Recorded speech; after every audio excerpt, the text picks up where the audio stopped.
सम्माननीय प्रधानमन्त्रीज्यू, कसैसँग डराउनु पर्ने अवस्था छैन।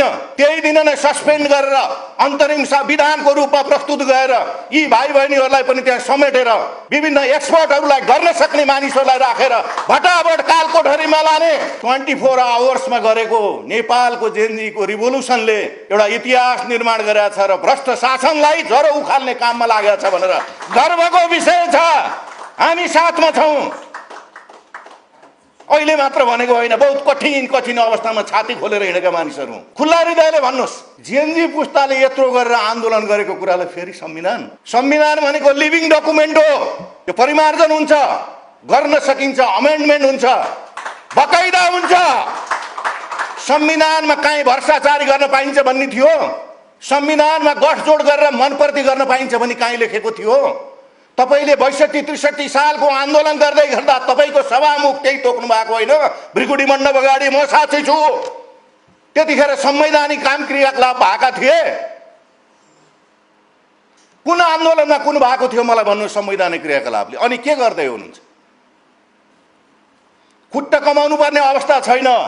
सम्माननीय प्रधानमन्त्रीज्यू, सम्माननीय तपाईले जुन किसिमको अहिलेसम्मको ट्र्याक रेकर्डमा न्यायका लागि गर्नुभएको कुरा जुन छ, हामी तपाईहरुप्रति आश्वस्त छौं, विश्वस्त पनि हुन चाहन्छौं। कसैसँग डराउनु पर्ने अवस्था छैन। त्यही दिन नै सस्पेन्ड गरेर अन्तरिम विधानको रूपमा प्रस्तुत गरेर यी भाइ बहिनीहरूलाई पनि त्यहाँ समेटेर विभिन्न एक्सपर्टहरूलाई गर्न सक्ने मानिसहरूलाई राखेर भटाभट कालकोठरीमा लाने। र म यहाँ अर्को कुरा भन्दैछु तपाईहरुको अगाडि, हिजोसम्म केही नगर्नेहरू, पार्टीभित्र केही नगर्नेहरू, आफ्ना नेताका विरुद्धमा केही बोल्न नसक्नेहरू अहिले फेरि जुर्मुराएर यिनै मानिसलाई फेरि यिनै हाम्रा भाइ बहिनीहरूलाई जो शहादत प्राप्त गरे, सुनौलो पवित्र उद्देश्य बोकेर सपना बोकेर आएका यी मेरा प्यारा भाइ बहिनीहरू, छोरा छोरीहरू माथिको फेरि प्रहार गर्दैछौ। अनि भनिँदैछ यतिका केही फुटे अरे, यतिका डिभास्टेटिङ के भयो अरे? छोडिदिनुहोस्।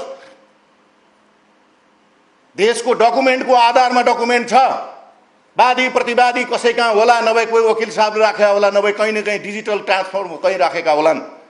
घर बने बन्छ। 2 वर्षमा बनाउनु पर्ने घर 20 वर्षसम्म तिमीहरूले बनाएनौ। अहिले जेएनजी पुस्ताको आन्दोलनले केही तोड्दा भयानक भयो भनेर आवाज निकाल्नेहरूप्रति पनि मेरो वार्न गर्न चाहन्छु।